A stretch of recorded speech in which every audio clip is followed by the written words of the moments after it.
Here. Secretary Sloan, Here. Treasurer Deschelle, Here. and I am Chair Lynn Geisinger. I am also here. So all of our committee members are here. I'm looking to see, I see Director Rusha has joined us. And that's all I see there. I see our GM CEO, Ms. Johnson, has joined us, as well as a number of other staff, Ms. Snyder. I think all of our members of our board office, Brian Welch, Michael Davies, John McKay, welcome. I'd like to open public comment to anyone who would like to address the committee regarding any topic listed in the published meeting agenda for the current or immediately preceding month. If you wish to speak and have not already done so, please either raise your virtual hand or press *9 on your phone.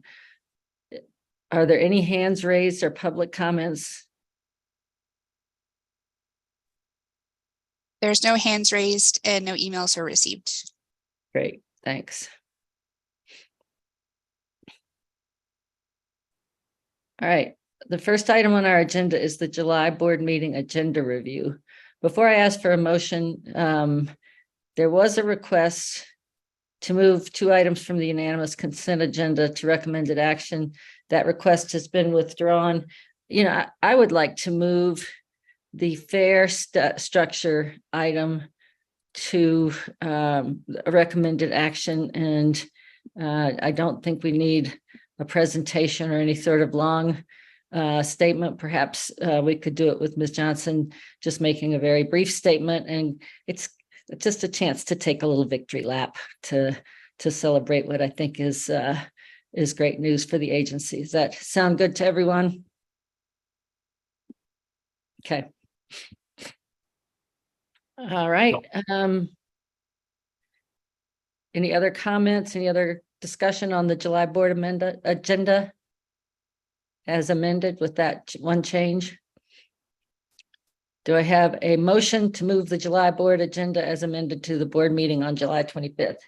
Oh, just a quick clarifying question. Are you saying we're moving both the equity analysis as well as the actual fare change, or just one of them? I was just looking at the fare change, but I'm open to something different. Are we allowed to separate them? So point of clarity, if I may, Madam Chair, when you look at the agenda as outlined, those are 2 separate items. Right. Keep in mind that one could have not brought the fare structure full circle if the board hadn't acted on a fare equity analysis. So what I was seeking was clarification analogous to what Director Deschelle was asking. So I believe it's only incumbent upon this board to move forward with the extrapolation of the fare structure. To move that to Item F would be the only one under recommended action and not the equity analysis, because if something else happened with the equity analysis, the fare structure would not be coming full circle, just for everybody's edification. That was my intent. Okay. I don't think it's going to be controversial at all. Like I said, I don't think we need a big presentation, but I will be prepared to provide an opening statement, Madam Chair, if you all would like to comment on the item. Thank you. Thank you very much. That sounds great. All right, with that, do we have a motion to move the agenda forward as amended to July 25th board meeting? So moved. Yes, so moved. I hear first Vice Chair Catlin is the movant and second Vice Chair Davidson as the second. Are there any no votes on this action? Is there any discussion first further? Any no votes? All right. The motion passes 5-0. The agenda is moved forward. We have 3 discussion items on the agenda this afternoon. The first item is the monthly government relations report.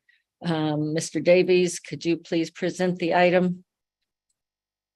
Yes. Hello, Chair, members of the board. Michael Davies, Government Relations Officer. Just have a brief report.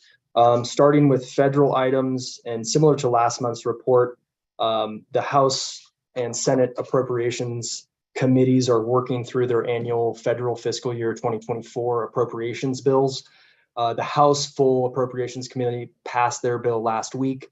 The Senate Subcommittee, Transportation, Housing, Urban Development Subcommittee for Appropriations passed their bill earlier this morning. There are some stark differences between those bills. Also, as noted last month, the House bill contained about a 25% cut from the federal fiscal year 2023 numbers. Most of those funding cuts are to just a couple of the programs. One of the key programs is the Capital Investment Grant Program. And just for edification there, that is the program that is funding the East Colfax BRT project and what East Colfax BRT is working its way through. That bill cut it down to $392 million. And that's a big cut from last year. As compared to the Senate offers $2.45 billion. So quite a difference between the House and the Senate.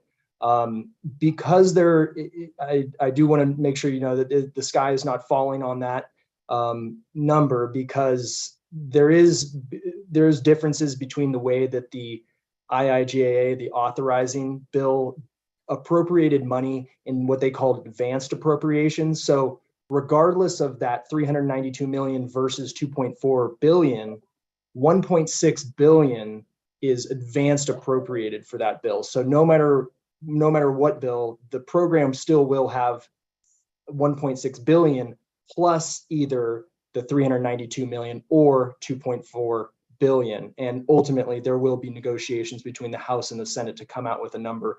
The House does clarify in their committee report that funding for projects that are recommended in the president's budget are fully funded. So in even that $392 million number, regardless of it being much lower than the Senate, they do say they have accounted for funding that the president has recommended. East Colfax is a recommended project in the president's budget. So just want to make sure the board knows that. Regardless, there will be certainly negotiations on that program. One of the other big differences between House and Senate is in the past years, there's been extra funding for bus programs. These are the competitive bus programs for both facilities and for low-no grant program. And the House provides $0 for that extra funding versus the Senate has 211 million in their bill for kind of on top of the already authorized bipartisan infrastructure law funding that is for those programs. So again, there will be negotiations on how much kind of extra funding is allowed for those programs in the end between House and Senate. And then lastly, one of the very popular grant programs out there is the RAISE grant program. And as Chair Geisinger mentioned, I believe last board meeting, the Highway 119 diagonal project in Boulder did receive a $25 million RAISE grant.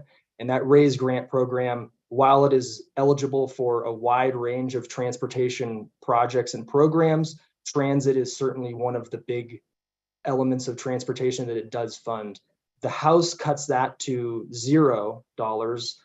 Again, there are some advanced appropriated funds for RAISE, so doesn't mean RAISE won't be offered in the fiscal year 2024, but they don't provide any extra funding for RAISE, whereas the Senate has about $800 million extra on top of the advanced appropriated funds. So again, there will be negotiations between House and Senate on that key and very popular program throughout the country. That wraps up my report on federal. Moving to the state, as you know, General Assembly is out of session, so there's little activity. We have been working closely with the Transportation Legislation Review Committee.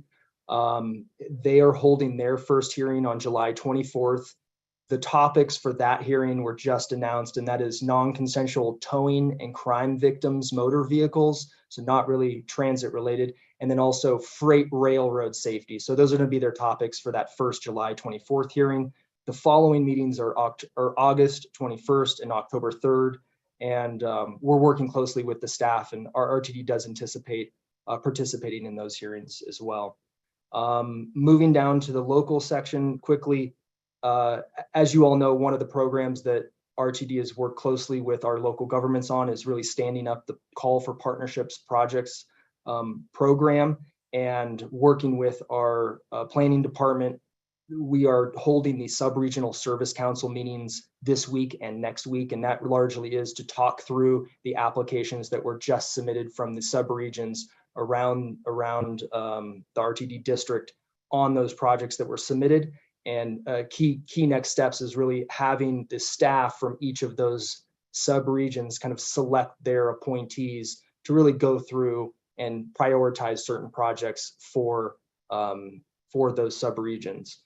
And just as a last note, the next Metro Mears caucus meeting is August 3rd, and staff looks forward to participating in that as well. With that, that concludes my report, and happy to answer any questions. Thank you. Thanks so much, Michael. I see First Vice Chair Catlin's hand. Thank you, Madam Chair, and thank you, Michael, for your report. I'm just curious and very interested to see what applications were received for the sub-regional councils. And I mean, I don't know if it's not like our procurement process necessarily, is it, that maybe we could just get an idea of the level of interest in these sub-regional councils and who has submitted and for what projects? Because, you know, I'd be interested to see if there are any from my area. If I may, Madam Chair. Please. Yes, thank you very kindly. So Director Catlin, I have yet to hear what projects have been submitted, and I am meeting with the team later this afternoon. So once we get that information and synthesize it, we will work on a manner in which we can communicate that out, recognizing that we are utilizing the same process that's very analogous to DRCOG. We don't want to disseminate information without ensuring that the folks that are going to be reviewing applications have said information. So I just wanted to frame that for you as we go forward. But yes, when we go through those steps, and once I talk with internal staff relative to how we're doing this and notification of the representatives from the service councils, more than happy to share that information in some form with you. Excellent. I don't want to compromise the process at all. I'm just curious. Thank you. Yeah, no, I appreciate that. I too am. So we'll go from there and figure out the most conducive way that we can share that information with you all without jeopardizing anything or getting people riled up like, why not me? You pick them. That's the only thing. Excellent. Thank you. You're welcome. Yeah, thanks very much. I think a number of us would appreciate that. I see that Director Guzman has joined us. Hi, Michael. I don't see, just checking to see if there's anyone else. Okay. Thank you for the government update. You have a couple of items that are potential changes. The first one is listed as a potential bylaw update. It could be that, it could be an operating guideline. I'm not sure we have a start time. In fact, I don't think we do for our meetings in the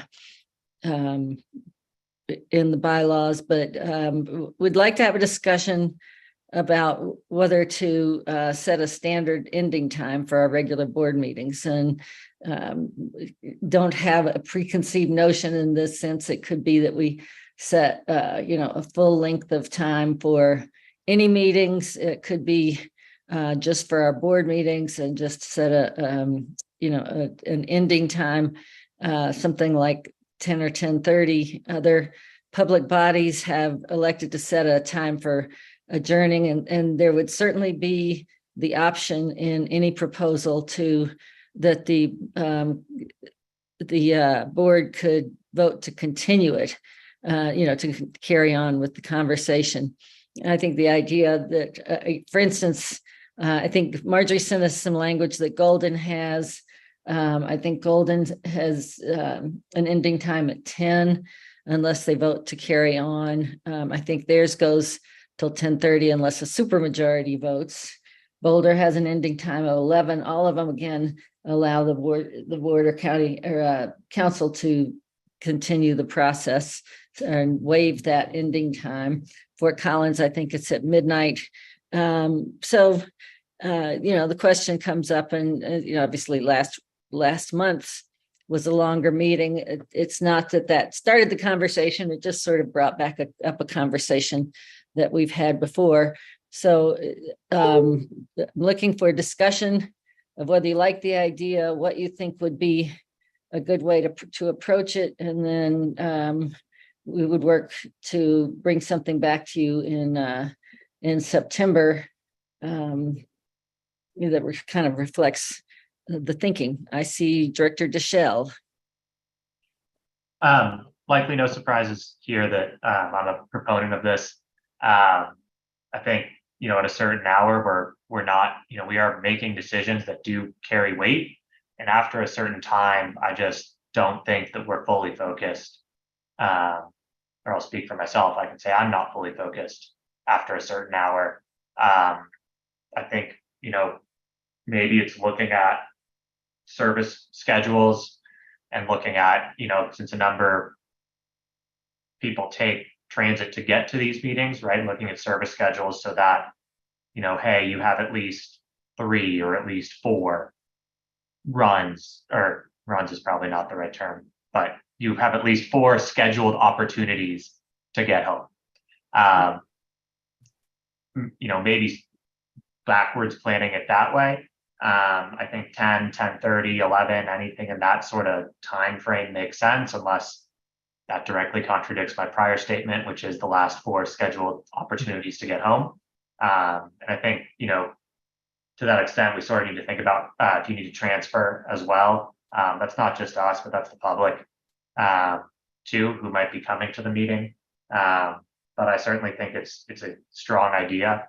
I think working out how to table and untable an item under Robert's rules is something to think through, but not an insurmountable task.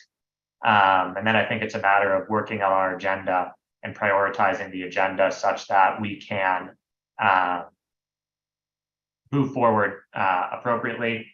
I know Denver City Council, if we know it's going to be a tight meeting, I know Denver City Council has certain Mondays of the month that are like, it is a dedicated meeting for public comment, right? Which is not to discourage public comment, but to say, hey, we have parameters here on our timing. If we know it's a big agenda, we know we need to get through business. Can we just have a dedicated public comment night? Whether that's the Monday immediately before or whatever the case might be, but finding a way to make sure that the business that needs to get done gets done, and sort of reordering things to still honor those important portions of the meeting, but making sure that we can get it done in the time. Great, thank you. And you correctly stated the goal, which is that, we all are here wanting to make good decisions. Not to say we don't after that, but it gets harder for everyone as the night gets late. So thanks for your thoughts. Second Vice Chair Davidson. Yeah, thank you, Chair Geisinger. I couldn't agree more with Dr. Deschel and the sentiment of this. I think just to express my support, I think this is the right thing to do. I have one question and just 2 comments to make. I think there's an opportunity in this to come, for this to help be a forcing function to come correct to meetings. And I think that's, incumbent upon this committee here to help structure the agenda in such a way that if we have really pressing issues where the decision needs to be made at that particular board meeting, we make sure to prioritize that early in the evening. I think it also encourages directors for any kind of discussion or things that might get complex to have thoughts well organized and shared in advance of the meeting. I think sometimes having a cap forces you to come with that level of organization. And then just to second what Dr. Deschel said, I think is we need to have a good mechanism in place for how we table and untable. And of course that exists in Robert's rules, but I'm more just functionally mean the understanding between us as directors as to how we do that. The question I had was really to see if Ms. Johnson would like to comment on this. I think there's a massive staff impact on this. And I know that Ms. Johnson, you've been extremely generous with your time and the staff's time, and everybody's there and willing to participate. And I think we found nothing but, tremendous partnership from staff and patience in being there. But given that this has a large staff impact, I'm wondering if Ms. Johnson, you have any comments to make about ideal timing, any recommendations you might have around end time and whether there's implications, on staff morale. Again, not asking for any specifics or any specific individuals, of course, but wondering if you have any general comments or recommendations on this from the staff side. Madam Chair, if I may. That, Thank you very kindly for the question, Director Davidson. In the interest of being very transparent, yes, the leadership team and I have had conversations, because recognizing when we do have committee days and board meeting days, that these days end up being 14 or 15-hour days for us. Oftentimes following on a Wednesday morning, there's individuals that I know on my team that have a standing meeting with a critical stakeholder at 7 a.m. So yes, there is burdens that are placed on staff because we want to be our best selves and do the people's work. What I would offer up for consideration is, instead of an end time, recognizing that the start of a meeting could vary relative to having a special board meeting or some other meeting that may come full circle, that you may want to qualify the time period in which a meeting lasts. So say that we will handle the people's work within a 4-hour window, right? So regardless of the fact that the meeting starts at 9 a.m. in the morning, if it's a committee meeting, that there is time, because quite naturally we are trying to adjust our schedules, and we recognize the critical work of this agency as we provide a public service, but assessing as we go forward collectively as an organization what might be in the best interest. Of course, we want to have public participation. Does it make sense to have, public participation at the beginning of the meeting and also have public participation in the middle of the meeting? Say if it were this body's desire to change the start of meeting times. As we know, I've gone to city council meetings, committee meetings that start in the middle of the day. And so as we look at all of these, there's a lot of different factors to take into consideration. So I would offer up, let's not just focus on an end time, because we know the meeting starts at 5:30 today, but quantify the period of time in which we should be conducting the people's business and ensuring that there's ample opportunity for vigorous and participation by those stakeholders and the general public. Thank you. good, thanks. It was good reminders.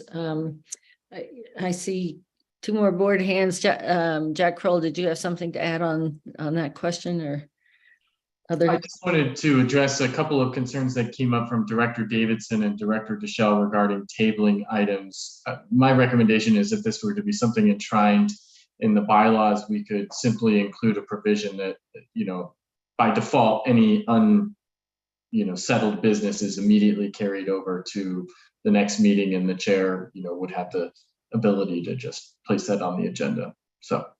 Okay, great. Secretary Sloan. Yes, thank you. I would just like to share my experience with this, and I apologize to you if I already have, to you as a group or individually. But when I was mayor, Golden City Council did pass a time limitation on their meetings. And as an attorney who billed by the hour, I was really against it, thinking if you're all there, you're all prepared, just power through, you can do it. It passed in spite of my feeling that it wasn't a good idea, but it turned out to be a great idea. As Director Davidson mentioned, it was not, that the subsequent meetings were the same and then they just were cut off. The meeting itself changed, without any true discussion. People did become better prepared with the recognition that there was a time limit. So I'm really in favor of it. And I think CEO Johnson's idea about a time period would also be something we should consider, because our meetings do start at many different times. Thank you. Great, thank you. So that raises a couple of thoughts. One is, are we doing this for all our meetings? I suppose I don't think there are many that would go this long, but it seems like, following Ms. Johnson's suggestion, that would be a reasonable thing to do. My thought would be, looking at the main meeting, the board meeting, I probably wouldn't be inclined to go sooner than 10 o'clock, which would mean 4.5 hours. But if you have comments on that, that's just my leaning. Let me know if that sounds like a reasonable time period. First Vice Chair Catlin. Thank you, Chair. I agree with Directors Deschel, Davidson, and Sloan. And also, I think Ms. Johnson's point about having a time period rather than a set time is probably appropriate. And I do think that if we have a time limit, that directors will be motivated to come to the meeting prepared. But I just wanted to state the obvious. Just because we have a 10 o'clock time cutoff doesn't mean we have to go to 10. We don't have to necessarily fill in all that time. And I would certainly be happy to end the meeting sooner than 10 o'clock if we were able to get our business done. That's all I had to say. Great, thank you. Very good point. We'll try not to do that. Director Guzman.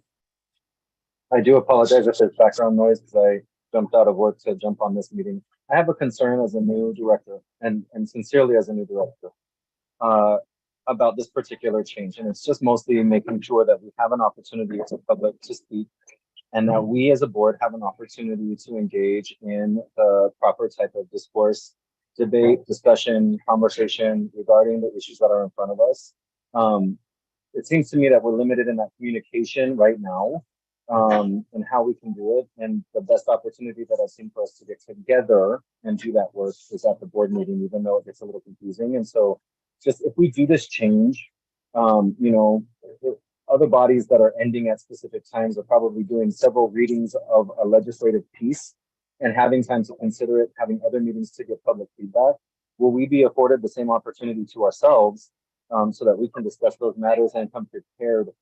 Well prepared to the meeting, right? Reading is one thing, forming an opinion, asking a question, finding out information, but doing that in the collegiality of the board is really important. And I'm not sure how this helps or hurts that. So I just pose that to all of you as we're considering this, because I don't know what it looks like.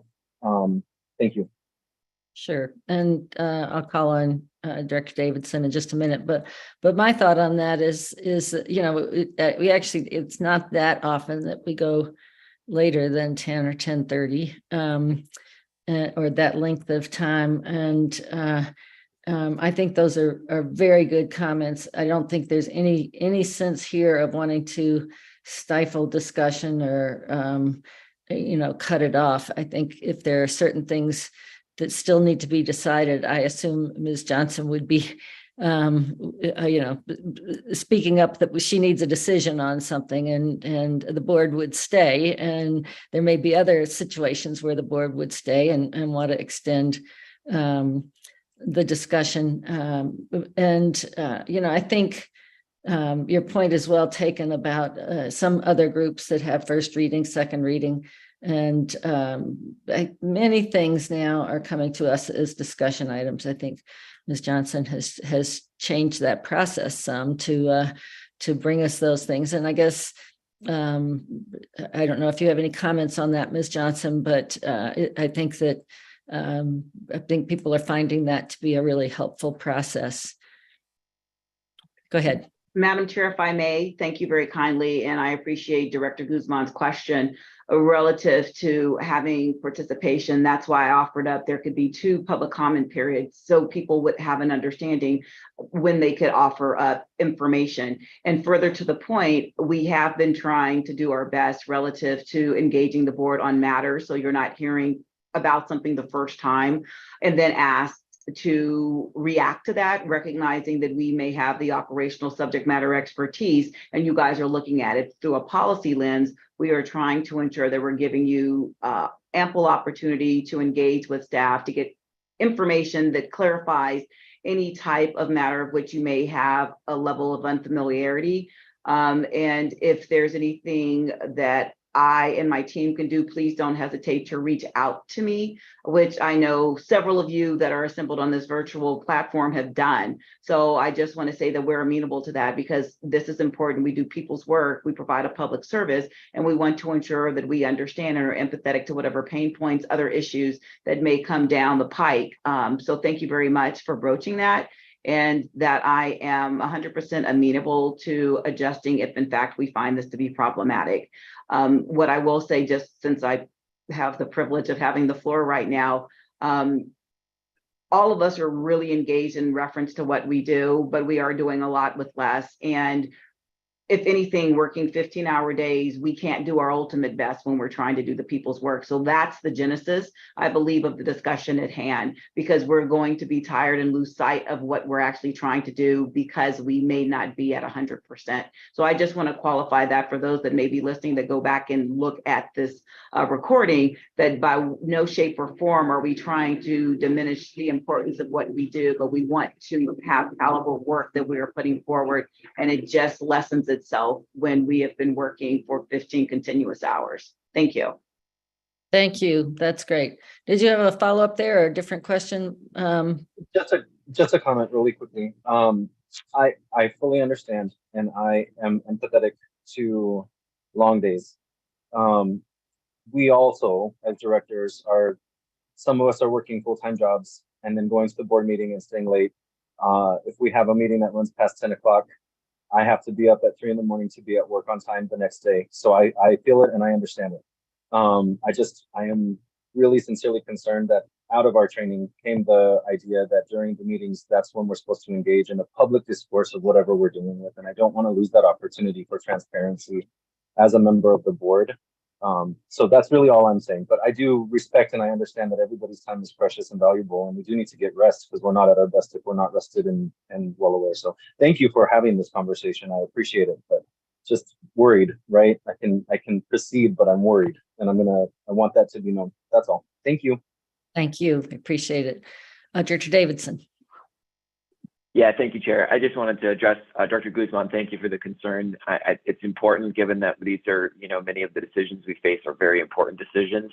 I was going to highlight something that has already been a little bit touched on, but as the Chair and Ms. Johnson alluded to, we've had quite a few things come in as discussion items, particularly through committee. And I would point to recent things in finance and planning as an example, where a number of financial transactions, particularly those that are sizable or more sophisticated, have come before the committee twice as discussion items and then come in as recommended actions. And so my recommendation and my thought on this, along the lines of your comment, is this is yet another opportunity. When we moved to small committees, we committed to do more high quality committee chair reports at the beginning of our board meetings, and really leverage those to catch up our colleagues on what happened in committee. And I think this is just another point to emphasize that the importance of those report outs, because I think taking finance and planning or performance committee, for example, or what we experienced with audit, there's an opportunity for the chair of that committee to flag, hey, we had a discussion item. It's going to involve something that has a lot of moving parts.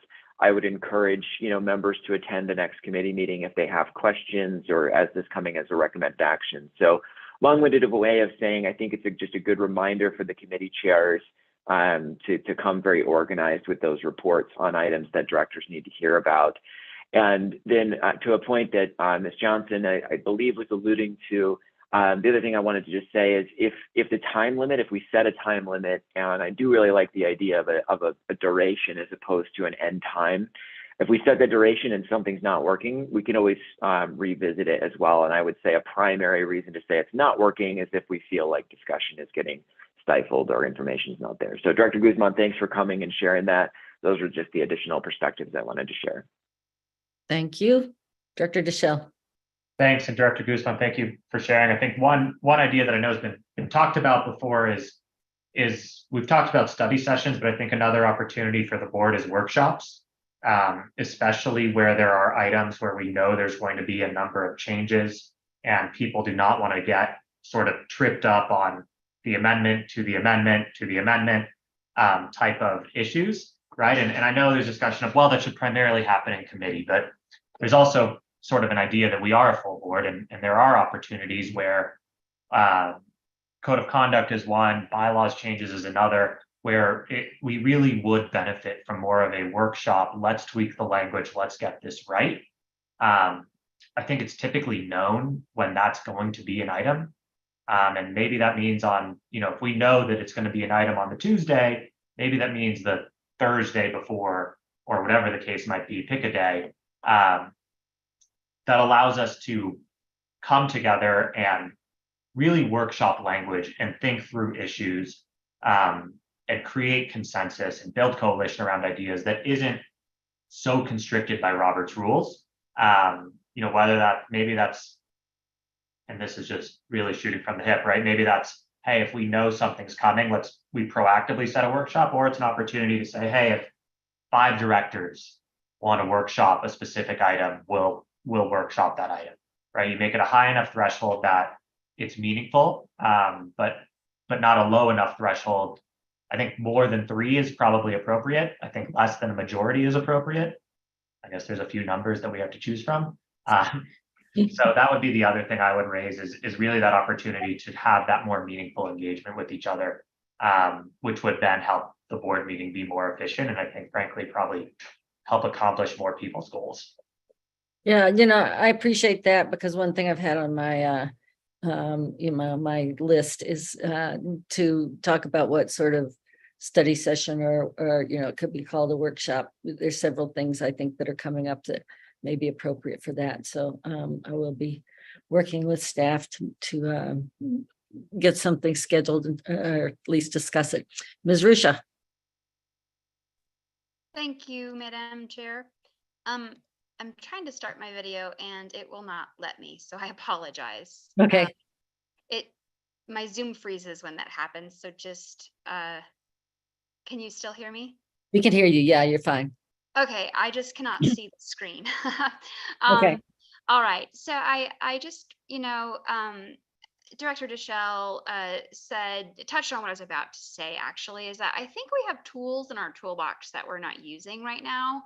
And I personally, I have hesitation on setting a time certain that we will adjourn.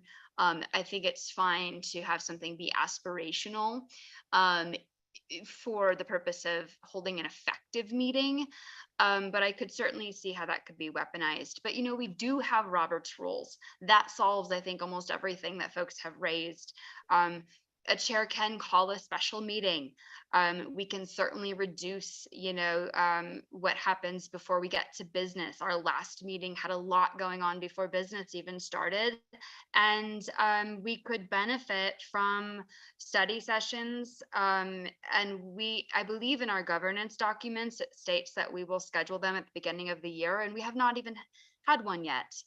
We could get a lot done in those. And I really like what Director Deschel said about having a workshop. Nothing precludes us from having it, provided we follow open meeting laws, an open meeting saying, I'd like to work on this resolution, and it's noticed and everyone is invited, and here is the language. Director Sloan mentioned, or perhaps it was mentioned, I'm sorry, that Director Sloan had shopped around some language on this topic.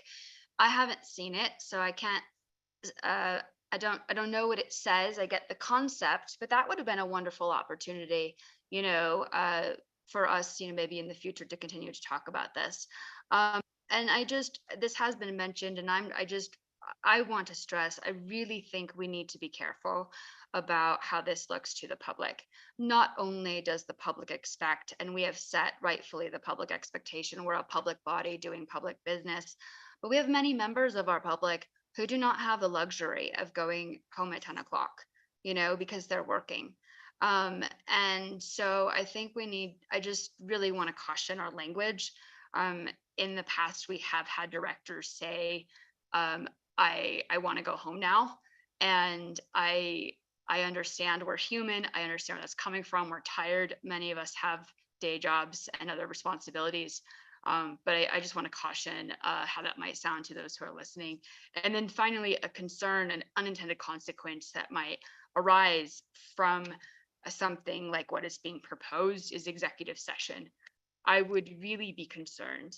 And I understand, we all think we're reasonable, but I would really be concerned if we closed executive session early because we set an arbitrary time and there were individuals who still needed to understand something from legal counsel, or get their questions answered, that were under executive privilege because some folks wanted to go home. That would really impact our ability to do our jobs as directors. And so I wanted to flag that. So however this goes forward, I just ask that we just be very considerate for those issues that might arise. And if we do look to amend our board governance documents, that we do a workshop or a study session, and that we take the time that I think would be required, and make sure everyone is included in this process. And perhaps even while we're at it, because there are some things in our governance documents we're not currently following, clean up a few other items as well if we do decide to move forward with this proposal. Thank you for the opportunity to chat. Thank you. Those are good comments. I have a couple of thoughts. One of the city council language resolutions or rules that I've seen specifically mentions that they would finish the item that's before the council, whether that's an executive session or another item. So you're not just cutting the item off. The time limit becomes something that you deal with after finishing that. So that's a good thought. That may be something we want to include. Again, I think we want to keep in mind that the idea is to make good decisions, that this is an effort to make sure people are still making their best decisions, that staff is being respected and all of those things. I'm hearing the request. I've been, as I said, wanted to work on study sessions. Maybe we look at these. One thing Jack Kroll and I have started doing and is looking at the governance documents, the guidance, the board operating guidelines. And we looked at those a little bit last year. Secretary Sloan and I did. And so there are a number of things, as you point out, Director Ruscia, that need to be looked at. They say that we should look at those guidelines, say we should look at them annually. So we are doing that now. And maybe what we'll do is pull together a workshop type of study session. I think our guidelines talk about study sessions, but it can be a workshop to look at a number of those sorts of rules. So anything else? All right, going to move on. We have a second discussion item around amendments and potentially putting something in the board operating guidelines. Again, we don't have a particular concept in mind. There are other ways to get at these things, but there are rules, I think, in other places. The legislature talks about, I haven't seen that rule yet, but apparently has, that a multi-page amendment or a set of amendments have to be turned in. I think it's 24 hours before they're being heard. So the idea is that people get things well in advance. So I'm looking for a comment on whether we should move forward with something to define. It could be substantive amendments. The tricky part here is, of course, that as amendments come up, ideas for amendments come up in meetings, or as people sometimes can't get to their packet until late. We're not trying to stifle those. We're just trying to set up a system so that given the reading and consideration that we think they all deserve. So comments, questions? Director DeShell. Thanks. This is one that I think we can get to. I think in the abstract, I'm not the biggest fan. I think, one of the ideas sort of running, because I do think sort of that important public robust discussion is good. I think the way it's currently structured is we sometimes don't have, we maybe only have one full business day, right? If the packet's published Friday, Right. Friday afternoon or Friday day, or even Thursday evening, you really only have 1 to 2 business days to review it in full. And, is there an opportunity to, if our committee meetings are always the second week of the month, is there an opportunity, by the Monday of the 3rd week of the month to publish a draft packet, right, that people can look at? And then that gives you at least a week and change to then, obviously everyone understanding that it's a draft, but it at least puts language out there that everyone can react to. I think absent that timing mechanism, it's tough, right? The other side of that is we should be able to look and see how people voted in committee and know what's coming forward and know what isn't.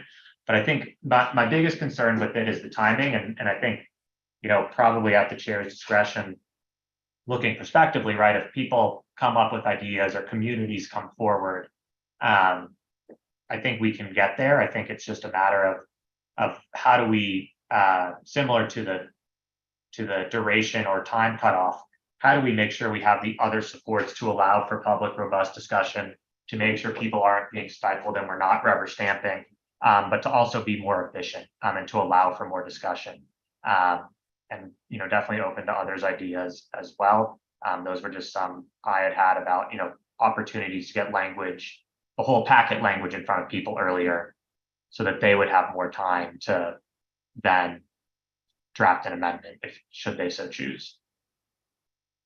Okay, I don't know if you have any response to that, Ms. Johnson. I know that often we're pulling packets together, and I guess requesting at least a draft packet earlier. I'm not sure if a draft packet, well, I guess I'm asking you, but then it's public thing. So it's kind of something we want to have, close to where we're wanting to consider it. So Ms. Johnson. So if I may, Madam Chair, yes, recognizing that the information that is presented to the board starts contingent upon what it is. So let's use the Public Transportation Agency plan, recognizing that we're working with a myriad of different entities, we're gathering information, we're coordinating with our ATU partners and things of the like. It would be challenging for us to put together something in advance. I often have engagements with members of the team, recognizing that we do have an understanding when we need to bring contracts, because we have planned those out. We may have an understanding about our business resource plan and things of the like, but we start that process already well in advance. Case in point, when we're looking at the September meeting, just in 2 weeks, we are submitting those items to go forward. So we've already had like a 4 or 5 week, preparation time. So I offer that up just to garner a better understanding for all of you. Well, not garner, to offer up better understanding for all of you in relationship to what we're producing, because when we're engaging, we have to synthesize information that's gathered. So we could brainstorm around what might that be, because we do have a look ahead and may give you an opportunity in working through the committee chairs. It gets back to what Mr. Kroll and I have talked about, and more specifically has talked with committee chairs. As you plan your committee agendas for the course of a year, you'd have an understanding of what's coming before you. So we could provide a framework, potentially working with the committee chair and the leadership team liaison about what would be before you. But I would not advocate to disseminate information that could be of public record when it has not fully been vetted, or it hasn't been signed off by me specifically, recognizing my responsibility as the accountable executive through the Federal Transit Administration's eyes and other regulatory entities upon which we basically sign certificates and assurances for. So I just wanted to frame that for you. So thank you very much for the opportunity to offer that. Great, thank you. And I think it's a good point to raising, Director Deschel, and that's why I was saying we have to be balancing here the fact that people may not get to their packet until late, or they may just in the conversation in the meeting come up with an amendment. We don't want to stifle that or the discussion at all. I've also had the conversations with Ms. Johnson and Mr. Kroll about some sort of annual plan, because staff knows when the budget's coming and the midterm financial plan. So if we have those committee plans set out in advance, hopefully that would help people kind of know what's coming. Director Davidson. Yeah, thanks, Madam Chair, and CEO and General Manager Johnson. I think is beautifully said. And just to kind of piggyback a little bit on that, this idea of having plans, I think. And I fully recognize that CEO and General Manager Johnson, you had asked this committee, and we've had some questions over what should come to the board. And I fully recognize we still haven't given a very clear and direct answer, I think, on that, which I still think is something that this committee and the board needs to work on. So at the risk of throwing some additional mud in the water on that, going back to the comment prior on with regards to the last discussion item, when I mentioned committee chairs, there have been a lot of things coming in as discussion items through committee.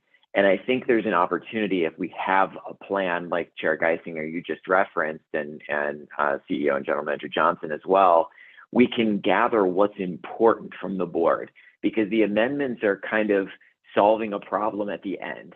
Here's this work, staff has encapsulated priorities of the agency, followed all processes, whether it be procurement or otherwise, moved through and then brought it to the board. And Director Deschel, you made a point about, we don't want a rubber stamp because we want to make sure that we're putting forward reasonable policy.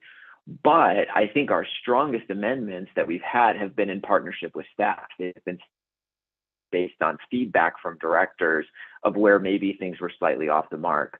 So rather than being too focused on, the amendments, I would say if we back up and say, well, during the discussion item process, the board should just have a better communication and dialogue going forward of what's important on a particular item, so that staff can really capture that and encapsulate that. That will kind of help alleviate a lot of those last minute amendments as well. So I may not be saying a whole lot with this other than just as things come to discussion items, as chairs have strong committee reports, and if we're to build out these annualized committee plans, which I think is really, really important, it gives us an opportunity for the chairs to help gather things that are most important to the board on the front end to make sure it's actually encapsulated in the recommended action.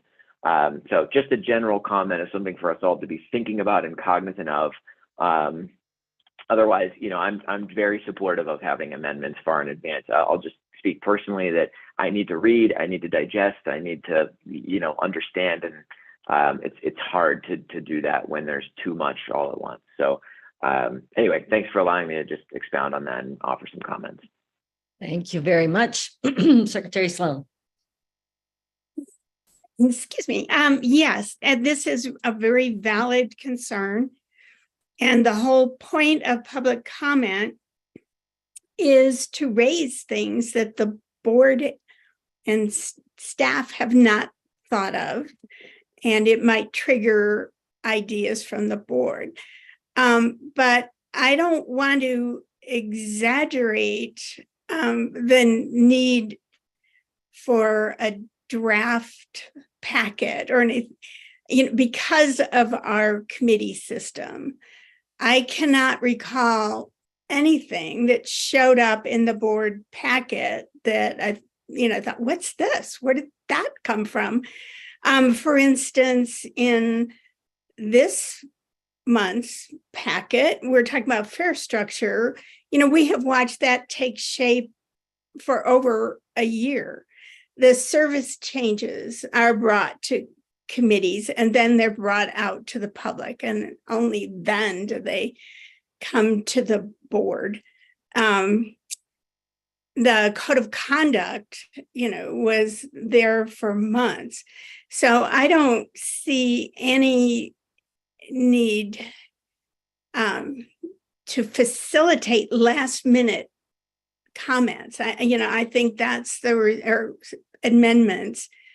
I think minor things might come up, but rewrite is not the best way to proceed in the public's business. At the very meeting we're voting on something as an action item.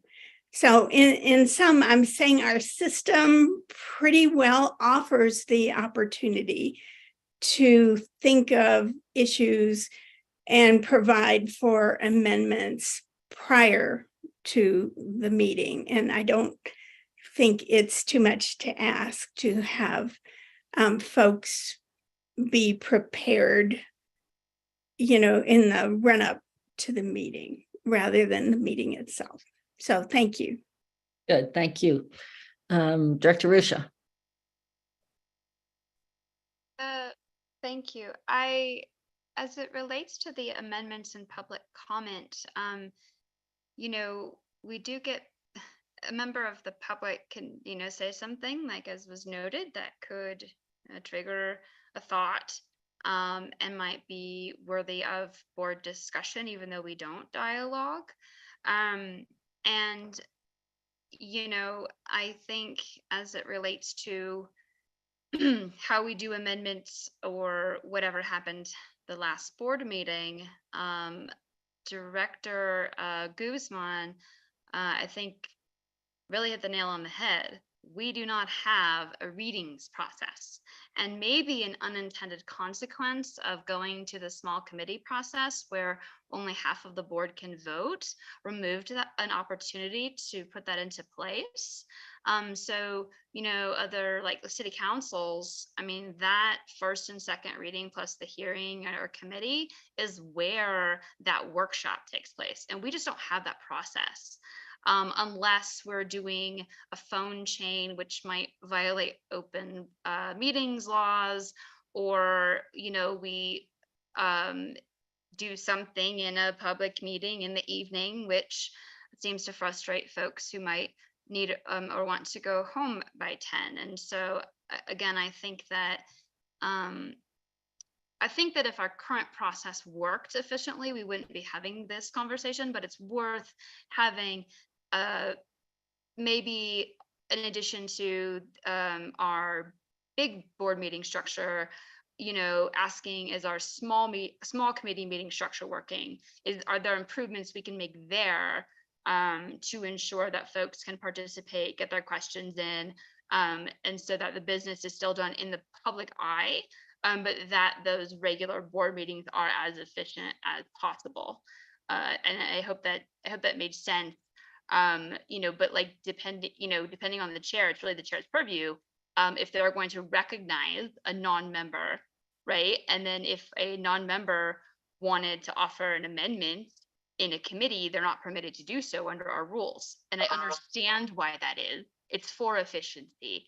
But in creating that process, we might have, the 1 or 2 times per year when big stuff comes up, made it more difficult for ourselves. And so I wonder if that could also be part of our governance conversation.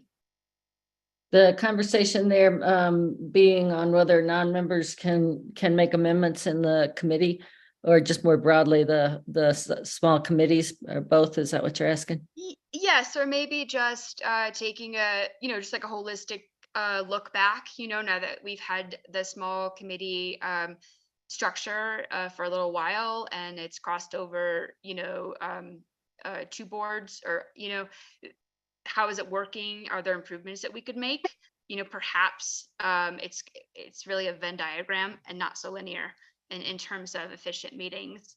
And then I would just say, if there is a situation by which someone bringing a resolution or an amendment would ask to just lay it over so there's more time, it doesn't have to be a rule, but that we just, try to recognize that request out of respect. I think that's happened in the past. That also might solve some of the issues raised here when we are coming up against a time crunch. And I know that happened last fall. I personally would have been okay with that last month.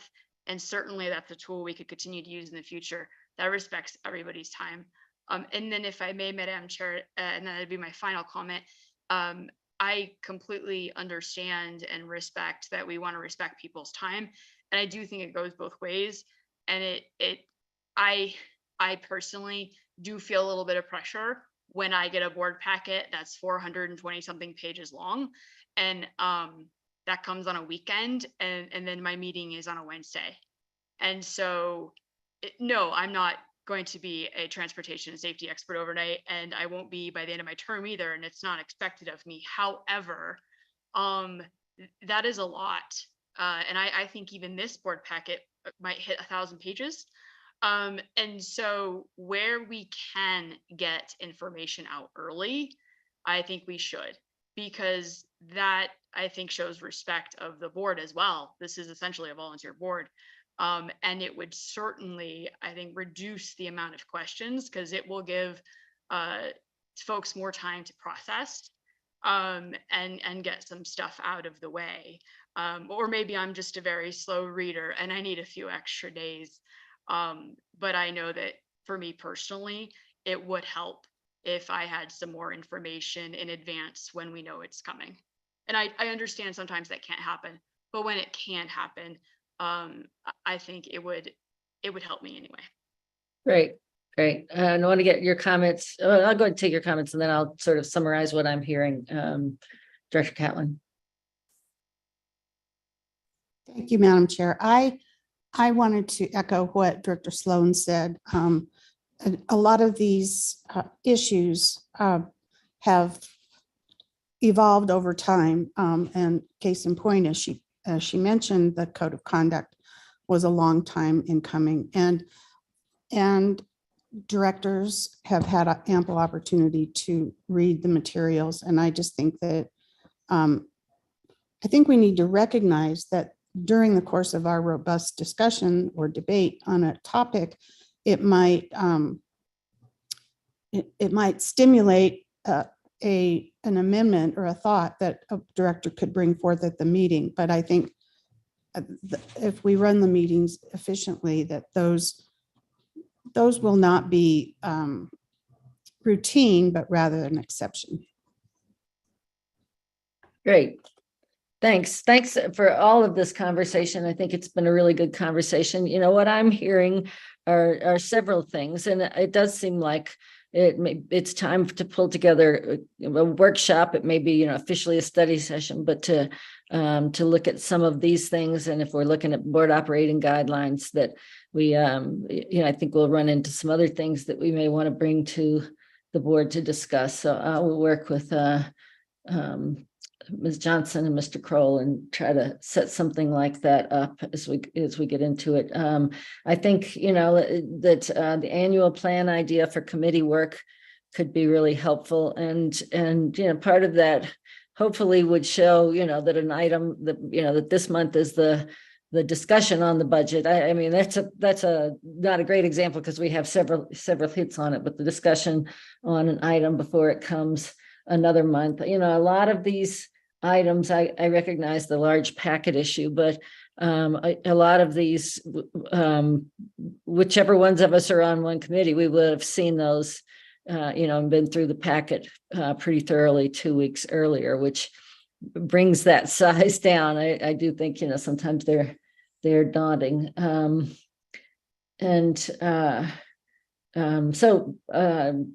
This is helpful. I think it does sound like people share the concern with having amendments, large amounts of amendments brought in advance, or having a process for that.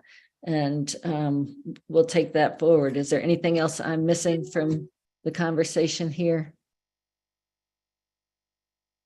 Okay. Are there any other matters?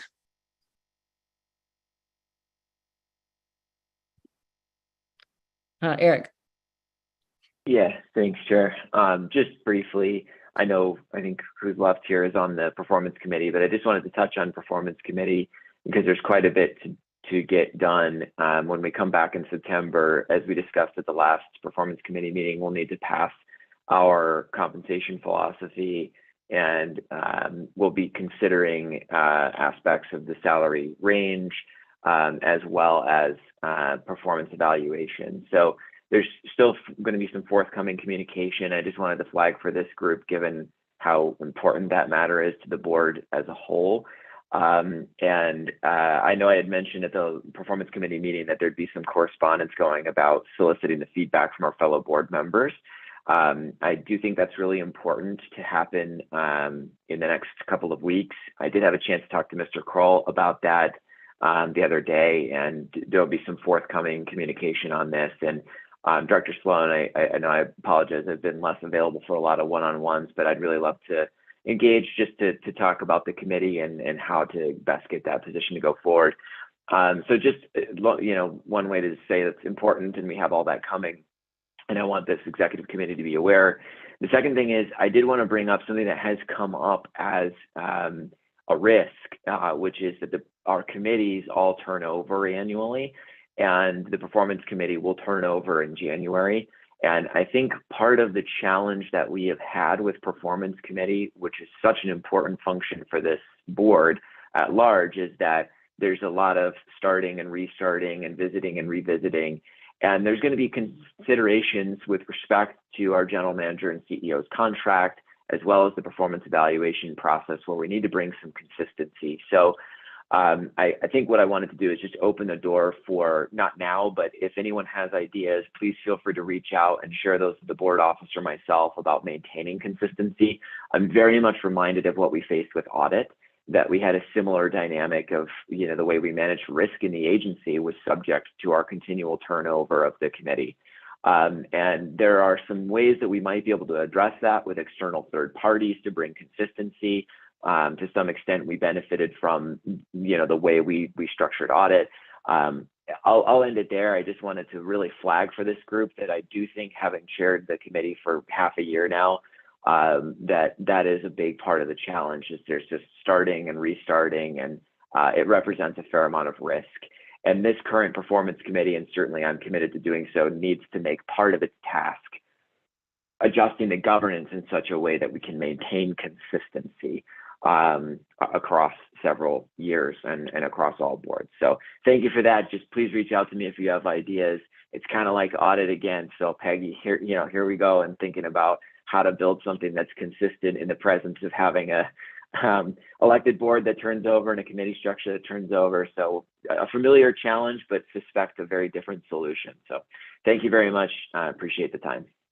Yeah, thanks a lot, Director Davidson. I think that's another topic that has come up a little tangentially, even beyond the Performance Committee of, in off election years, does it make sense for the board to keep its committees pretty much the same, and, absent someone wanting to be, in a different one or something like that. So, that could go into a workshop discussion as well.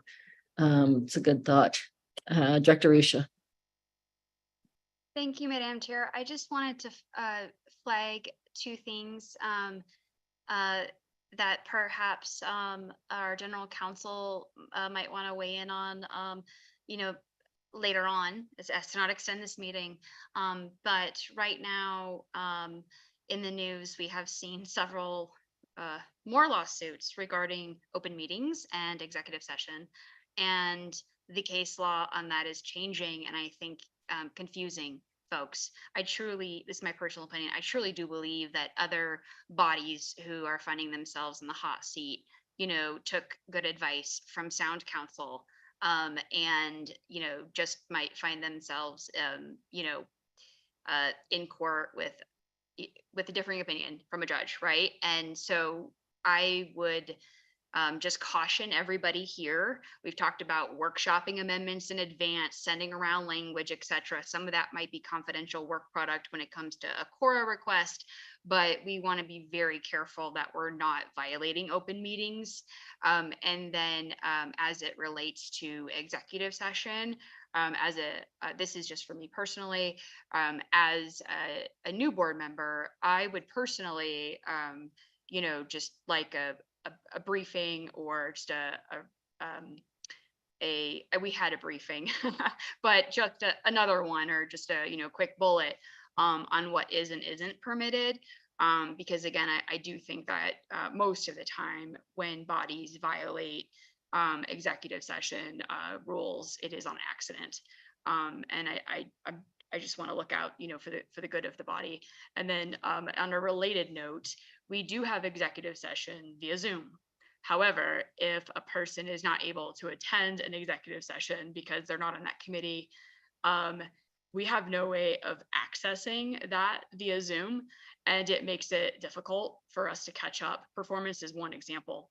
And so I would just ask, perhaps this body might be able to take that up as a governance issue or operating guidelines. The technology is the same, the security is the same. I do think if we can conduct an executive session via Zoom, that a board member could watch an executive session via Zoom if they need to, so that they do not have to take, PTO, or in some cases travel, up to an hour to come down to Blake Street to watch it. So I just wanted to put that out there. And I hope that's something that the chair, GM, CEO, council, and this body could continue to work on. Good thoughts. Thank you. Just to be clear, and when you mentioned documents going around or workshop, any workshop we're talking about would certainly be public. And the only documents the only thing, I think you're referring to something from this meeting that Ms. Sloan sent me, and just the language from the Golden. It's not like anything has been going around. But those are good reminders, and we'll be watching what happens with the open meetings lawsuit. Anything else? Did you have anything else, Ms. Rusha, or is your hand still up? No, ma'am. Okay, great. If there is nothing else, we are adjourned at 1:14 p.m. Sorry to keep everyone a little late, but this was a great discussion, and we've got some homework. Thanks. Oh, and just as a reminder, we don't have a meeting in August, so our next executive committee meeting is September 21st. Thanks. Bye.